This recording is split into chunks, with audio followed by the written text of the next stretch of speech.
اعوذ باللہ من الشیطان الرجیم، بسم اللہ الرحمن الرحیم۔ آج ہم بات کرتے ہیں لکھنؤ کے مشہور امام بارگاہ بڑا امام باڑے کی، جس کو آصفی مسجد بھی کہا جاتا ہے۔ ریاست اودھ کے چوتھے نواب آصف الدولہ نے تعمیر کروایا۔ مسجد کے آرکیٹیکٹ ایرانی نژاد ماہر فن تعمیر کفایت اللہ کے تھے۔ نواب آصف الدولہ، جن کا اصل نام محمد یحییٰ مرزا زمانی تھا، ایک ہمہ جہت شخصیت تھے۔ فنون لطیفہ کے قدردان تھے اور فنون تعمیر میں گہری دلچسپی بھی رکھتے تھے، جبکہ اردو فارسی شعر بھی کہا کرتے تھے۔ دیوان شاعر تھے۔ لکھنؤ کے اکثر تاریخی عمارتیں نواب آصف الدولہ نے ہی تعمیر کروائیں، جس میں مشہور بڑا امام باڑہ ہے۔ 49 سال کی عمر میں نواب صاحب 1797 میں فوت ہوئے اور اسی امام بارگاہ میں دفن ہیں۔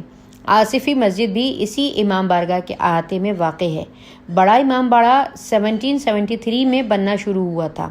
اس کی تعمیر کا محرک ریاست میں پڑنے والا طویل قحط تھا، جس کی وجہ سے ہر جانب بھوک ناچنے لگی۔ نواب آصف الدولہ چونکہ ایک رحم دل حکمران تھے، اس لیے انہوں نے عوام کے سرکاری خزانے سے بصورت اجرت مدد دینے کے لیے یہ امام بارگاہ بنانے کا حکم دیا۔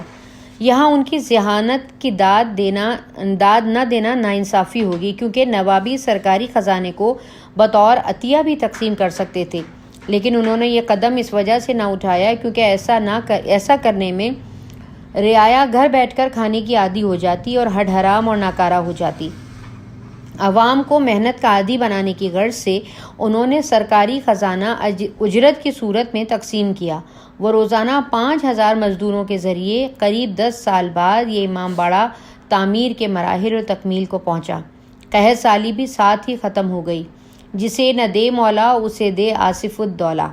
نواب صاحب کے اس فلاحی اقدام کو لکھنؤ کے عوام نے مندرجہ بالا مشہور مقولے کی شکل میں خراج تحسین پیش کیا، جو آج بھی پرانے لکھنؤ کے عوام میں معروف ہے۔ آصفی مسجد کی نمایاں خصوصیات یہ ہیں کہ یہ برصغیر میں شیعہ مسلک کی پہلی جامع مسجد ہے۔